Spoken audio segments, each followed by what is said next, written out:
Hi hello welcome back to Bhagya and foodie daily vlogs YouTube ಚಾನಲ್ಗೆ.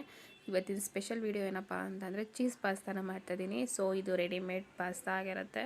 So just ನಾವು ವಾಟರಲ್ಲಿ beet ಮಾಡಿದರೆ ಆಗೋಯಿತು, ನಮಗೆ ಎಷ್ಟೋ ಟೇಸ್ಟಿಯಾಗಿರೋವಂಥ ಒಂದು ಪಾಸ್ತಾ ರೆಡಿ ಆಗುತ್ತೆ.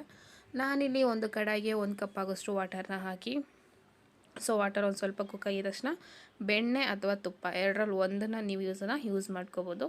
ಸೊ ಈ ರೀತಿ ಒಂದು ಮಸಾಲ ಮತ್ತು ಚೀಸ್ ಪ್ಯಾಕೆಟ್ ಎರಡೂ ನಮಗೆ ಈ ರೀತಿ ಪ್ಯಾಕೆಟ್ ಒಳಗಿರುತ್ತೆ. ನಾನು ಪ್ಯಾಕೆಟ್ ಆಲ್ರೆಡಿ ಓಪನ್ ಮಾಡಿ ತೋರಿಸ್ತಿದ್ದೀನಿ ನೋಡಿ. ಇದು ನಿಮಗೆಲ್ಲ ಹೊರಗಡೆ ಸ್ಟೋರಲ್ಲಿ, ಡಿಮಾರ್ಟ್ಗಳಲ್ಲಿ, ಪ್ರೊವಿಷನ್ ಸ್ಟೋರ್ಗಳಲ್ಲಿ ಪ್ರತಿಯೊಂದು ಕಡೆನೂ ಅವೈಲೇಬಲ್ ಇದೆ, ನೀವು ಕೇಳಿ ತೊಗೋಬೋದು. ಇದೆಲ್ಲ ನಮಗೆ 5 to 10 ಮಿನಿಟ್ಸಲ್ಲಿ ರೆಡಿ ಆಗುವಂಥ ಒಂದು ರೆಸಿಪೀಸ್ ಆಗಿರುತ್ತೆ. ಈಗ ನಾನು ಅದಕ್ಕೆ ಪಾಸ್ತಾನ ಮಿಕ್ಸ್ ಮಾಡ್ತಾಯಿದ್ದೀನಿ.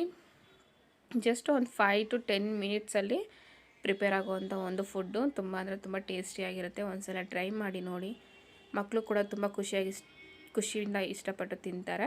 ಈ ರೀತಿ ರೆಸಿಪಿಗಳೆಲ್ಲ ನಾವು ಹೊರಗಡೆ ತೊಗೋಬೇಕಂದ್ರೆ ಅರೌಂಡ್ 100-150 ರುಪೀಸ್ ಚಾರ್ಜ್ ಮಾಡ್ತಾರೆ. ಸೊ ನಾನು ಜಸ್ಟ್ 25 ರುಪೀಸ್ನಲ್ಲಿ ಇದನ್ನು ಪ್ರಿಪೇರ್ ಮಾಡ್ತಾಯಿದ್ದೀನಿ. ಸೊ ಅದು ಸ್ಟೋರಲ್ಲಿ ನಿಮಗೆ ಓನ್ಲಿ 25 ರುಪೀಸ್ಗೆ ಅವೈಲೇಬಲ್ ಇದೆ. ಸೊ ಈ ರೀತಿ ಪಾಸ್ತಾ ನಾವು ಹೊರಗಡೆ ತೊಗೊತೀವಿ ಅಂದರೆ ಅರೌಂಡ್ 80 ರುಪೀಸ್ 100 ರುಪೀಸ್ ಅಂತೂ ಚಾರ್ಜ್ ಮಾಡೇ ಮಾಡ್ತಾರೆ. ಸೊ ಈಸಿಯಾಗಿ ನಾವೇ ಅದನ್ನು ಮನೇಲಿ ಕುಕ್ ಮಾಡ್ಕೊಂಡು ತಿನ್ಬೋದು. ತೋರಿಸ್ತಾ ಇದ್ದೀನಿ ನೋಡಿ. ಒಂದು 5 ಮಿನಿಟ್ಸ್ ಈ ಥರ ಕುಕ್ ಆದರೆ ಸಾಕು, ನಿಮಗೆ ಎಷ್ಟೋ ಟೇಸ್ಟಿಯಾಗಿರುವಂಥ ಚೀಸ್ ಪಾಸ್ತಾ ರೆಡಿ ಆಗ್ತಾ ಹೋಗುತ್ತೆ.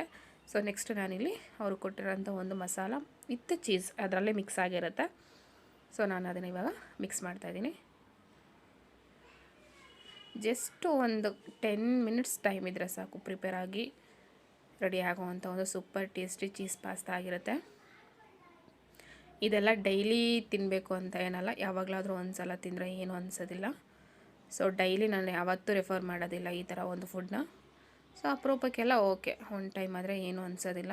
ಸೊ ಟೇಸ್ಟ್ ಮಾಡಬೇಕು ಅನಿಸಿದರೆ ಈ ರೀತಿ ಒಂದು ರೆಸಿಪಿನ ಟ್ರೈ ಮಾಡಿ, ಇಷ್ಟ ಆಗುತ್ತೆ. ಸೊ ಫೈನಲಾಗಿ ಈ ಒಂದು ಕನ್ಸಿಸ್ಟೆನ್ಸಿ ಬರೋವರೆಗೂ ನಾವು ಲೋ ಫ್ಲೇಮಲ್ಲಿ ಇಟ್ಕೊಂಡು ಕುಕ್ ಮಾಡ್ಕೋಬೇಕು. ಯಾವತ್ತೂ ಈ ಫ್ಲೇಮ್ ಮಾಡಬೇಡಿ, ಚೀಸ್ ಅನ್ನೋದು ಬೇಗ ಸೀದೋಗುತ್ತೆ. ಸೊ ಲೋ ಫ್ಲೇಮಲ್ಲಿ ಇಟ್ಕೊಂಡ್ರೆ ನಿಮಗೆ ಚೀಸ್ ಅನ್ನೋದು ಚೆನ್ನಾಗಿ ಕುಕ್ ಆಗ್ತಾ ಬರುತ್ತೆ. ಸೊ ಫೈನಲಾಗಿ ಇದು ರೆಡಿ ಆಯಿತು, ನೋಡ್ತಾ ಇರ್ಬೋದು. ನಿಮಗೆ ಇಷ್ಟ ಆಗಿದೆ ಅಂತ ಅಂದ್ಕೊತೀನಿ. ಇದೇ ರೀತಿ ಸಿಗ್ನೇಚರ್ ವೀಡಿಯೋಸ್ಗೋಸ್ಕರ ನನ್ನ ಪೇಜ್ನ ಫಾಲೋ ಮಾಡೋದನ್ನ ಮರಿಬೇಡಿ. ಆದಷ್ಟು ವೀಡಿಯೋಗೊಂದು ಲೈಕ್ ಕೊಟ್ಟು ಸಬ್ಸ್ಕ್ರೈಬ್ ಮಾಡ್ಕೊಳ್ಳಿ. ಟೋಟಲಿ 150 ಮೆಂಬರ್ ಸಬ್ಸ್ಕ್ರೈಬರ್ ಆಗಿರೋ ತುಂಬ ಅಂದರೆ ತುಂಬ ಧನ್ಯವಾದಗಳು. ಸೊ ಇದೇ ರೀತಿ ಸಬ್ಸ್ಕ್ರೈಬರ್ನ ನೋಡೋಕ್ಕೆ ಇಷ್ಟಪಡ್ತೀನಿ. ದಯವಿಟ್ಟು ಸಬ್ಸ್ಕ್ರೈಬ್ ಮಾಡ್ಕೊಳ್ಳಿ ಅಂತ ಕೇಳ್ಕೊತೀನಿ.